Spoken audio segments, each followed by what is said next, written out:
I think that finance is like kind of beautiful and economics is kind of beautiful, and it's, we don't make art about it.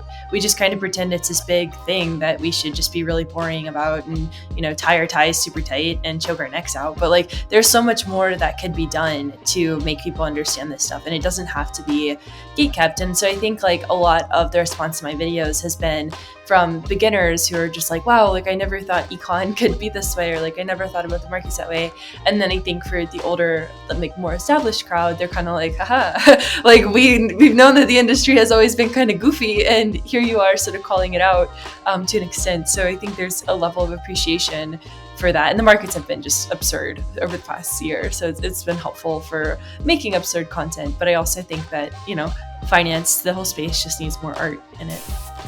So like yesterday I made a video about the Fed, and I included a picture of Bob the Builder when I was talking about the Fed's toolkit, because that's going to be an anchor for people's brains. They're going to be like, oh, toolkit, Fed, Bob the Builder. And it's just like a little thing that they can hang on to. And like for quantitative tightening, I showed a video of somebody tying their shoes, right? Like tightening their shoelaces. And so it's just like those little nudges that you can help people along and like help them contextualize a little bit more, assign a real world object to like whatever abstract concept that you're trying to explain. That's the most important thing, is like you have this theory, but what's the application, right? Like a lot of people kind of miss the thread between those two, and that's like where the value comes for most people, is tying that thread. So I think that in general, like money is going to become more of an expressive tool versus something that's purely transactional, how it is now. And that'll depend on a whole lot of like economic implications, but I think people are going to start seeing their money as a way for them to truly express who they are, and that will be like how they allocate money, how they invest their money, how they spend their money. I think that we're going to see a lot of hopefully like environmental focus in terms of like bridging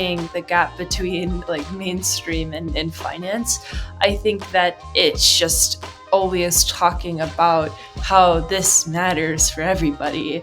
Unfortunately or fortunately, depending on how you look at it, I think it's fortunate, but we're all part of this economic system and we all have to understand that. And so I think by watching my videos, I think people sort of are like waking up to that. They're like, yeah, like I am kind of doing this thing. I do have a job. I do have wages. I am impacted by inflation. So I think that's the biggest thing, is like just like making this stuff simple and accessible and fun. That's what I try to do.